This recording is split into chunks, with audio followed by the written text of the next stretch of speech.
اچھا، اسی سے جڑا علامہ صاحب ایک اور سوال ہے کہ حضرت مولا امام علی علیہ السلام نے اللہ کے حکم کے تحت، کیونکہ بعد میں جب وہ خلیفہ بن چکے تھے پھر تو ان کے پاس کلی طاقت اور کلی اختیار بھی تھا نا، اعلان فرما سکتے تھے، تو حضرت امام حسن علیہ السلام کی امامت کا، اللہ کی جانب سے امام بنانے کا اور خلیفہ بنانے کا اعلان کیوں نہیں کیا؟ کیوں لوگوں پر چھوڑا؟ کیوں نہیں کیا؟ کیوں کہاں لوگوں پہ چھوڑا؟ وہ آپ کی تاریخ میں ہوگا، ہمارے کتب میں تو انہوں نے اعلان کیا کہ میرے پاس امام یہی ہے. آپ کا کتاب کافی میں ایک باب ہے، پورا ایک باب ہے النص علی امامت الحسن علیہ السلام، امیر المومنین علیہ السلام شہادت کے وقت. اس سے پہلے کئی مرتبہ انہوں نے اس کے نصوص موجود ہیں کہ میرے بعد تمہارا امام، میرے بعد تمہارا. شہادت کے وقت میرا وسیع میرا خلیفہ ہے، یہ بالکل خلافت بھی سونپی. اچھا، شہادت کے وقت فرمایا کہ میرا امام ہے، ان کی اطاعت کرو. اچھا جی ہاں. اس کے بعد اگلا شہادت سے پہلے بھی کئی نصوص ہیں. اچھا جی بالکل. اور مزید سوال یہ ہے کہ حضرت امام مولا حسن علیہ السلام نے اللہ کی طرف سے نامزد کردہ امام ہوتے ہوئے اور اس کے بعد دنیاوی اقتدار بھی حاصل ہو جانے کے باوجود کیوں اقتدار کو چھوڑ دیا؟ کس جواز کے تحت چھوڑ دیا؟ اور کیا امام کے لیے یہ جائز ہے کہ وہ اپنے علاوہ کسی اور شخص کو امامت سونپ دے، خلافت سونپ دے؟ جی میں اس کا جواب عرض کرتا ہوں آپ کی خدمت میں. یہ بحث کافی، اس کی تفصیل بہت ہے، لیکن میں اختصار کے ساتھ آپ کو یہ بتاؤں کہ امیر المؤمنین علیہ السلام کی خلافت کے آخری ایام میں اکثر لوگ ان کو چھوڑ چکے تھے، کیونکہ امیر المؤمنین علیہ السلام جو فوج کے سردار تھے، جو قبیلے کے سردار تھے، ان کو وہی اتنی ہی مقدار عطا کرتے تھے جو ان کے جو عام قبیلے کے لوگ ہوتے تھے. جو عجم کے لوگ تھے اس زمانے میں تازہ مسلمان بہت تھے، عرب بھی تھے، اور جو فتوحات ہوئی تھیں اس زمانے میں ایران سے اور ترک سے جو مسلمان ہوتے ہیں ان کو بھی وہی مقدار دیتے تھے بیت المال سے. تو دوسری جانب جو معاویہ تھا، فوج کے سرداروں کو رشوت دے کر کسی کو 1 لاکھ درہم بھیج دیا، کسی کو 2 لاکھ دینار بھیج دیا کہ تم آ کے میرے ساتھ مل جاؤ. تو اس طرح پیسے دے دے کر انہوں نے فوج کے سرداروں کو خرید لیا تھا اور قبیلے کے سرداروں کو خرید لیا تھا. اور بعض ایسے لوگ تھے جو امیر المؤمنین علیہ السلام کے شروع میں ساتھ تھے، لیکن صفین میں جو تحکیم ہوئی وہ تحکیم بھی امیر المؤمنین علیہ السلام نہیں چاہتے تھے، حکمین نہیں چاہتے تھے. تو یہی لوگوں نے، جو معاویہ نے قرآن نیزے پہ اٹھایا ہے، تو لوگوں نے کہا کہ اس نے نعرہ لگایا کہ قرآن ہمارے اور آپ کے درمیان کیا ہو، جج ہو. تو مسلمان سب بھائی امیر المؤمنین علیہ السلام کے جتنے فوجی تھے اکثر انہوں نے کہا کہ یہ تو بہت اچھی بات ہے کہ فیصلہ قرآن کرے گا، ہم کیوں لڑتے ہیں ان سے.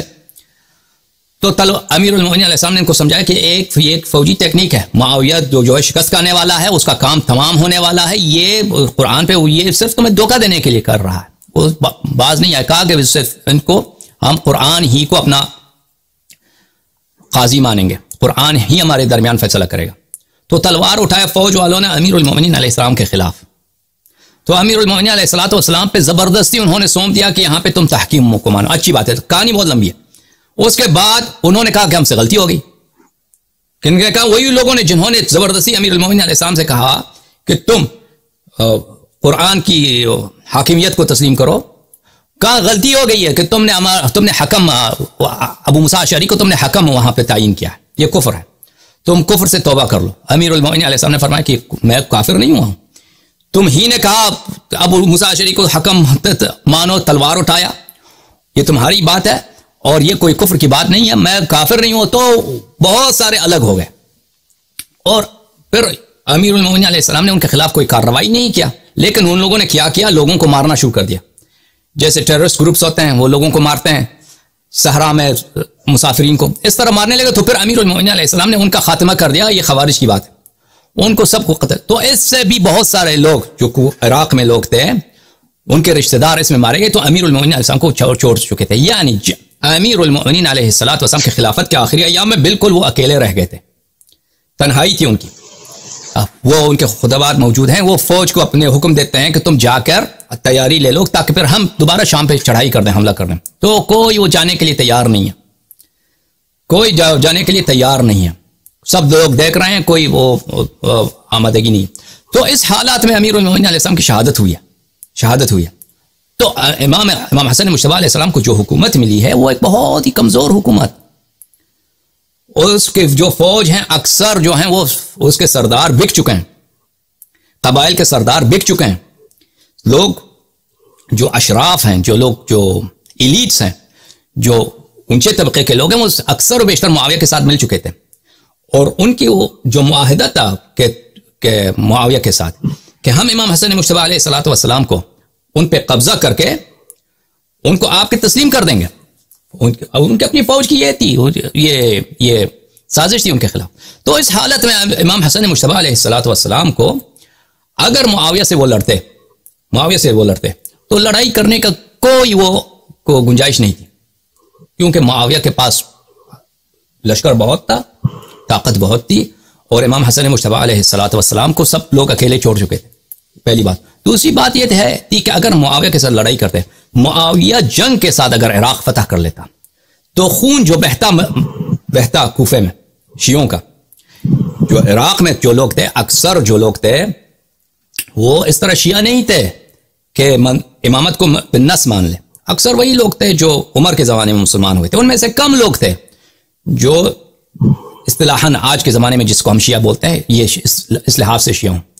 لیکن معاویہ نے سب کو مارنا تھا، بالخصوص وہ لوگ جو خاص شیعہ تھے امام حسن مجتبیٰ علیہ الصلوۃ والسلام کا. تو ان سب کی جان کو بچانے کے لیے امام حسن مجتبیٰ علیہ الصلوۃ والسلام نے یعنی یہ کوئی چارہ کاری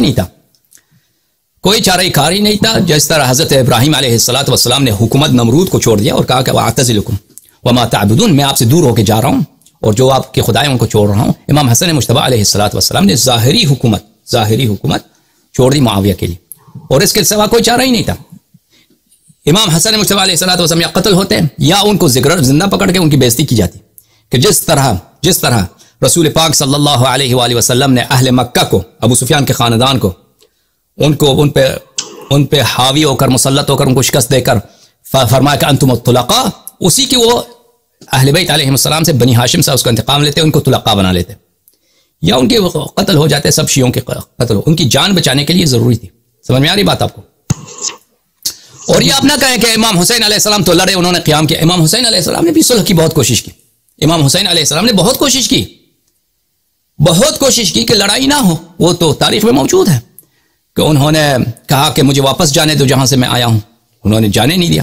انہوں نے کہا کہ مجھے ایک مسلمان کی طرح رہنے دو، ایک عام جو مسلمان رہتا ہے مجھے بھی رہنے دو اسی طرح. انہوں نے نہیں دیا. تم کہا کہ تم صرف عبید اللہ ابن زیاد کے حکم پہ اتر جاؤ کہ وہ تیرے معاملے میں جو حکم کرے، تجھے غلامی میں بیچ دے، غلامی میں تیرا سیل ہو، یا تجھے قیدی بنا دے، یا تجھے قیدی بنا کر یزید کے پاس بیچ دے. تو وہ ذلت چاہتے تھے. امام حسین علیہ الصلوۃ والسلام اس پہ تسلیم نہیں ہوئے. امام حسین علیہ الصلوۃ والسلام بھی انہوں نے بہت کوشش کی کہ جنگ نہ ہو. اور جناب فرمائیے.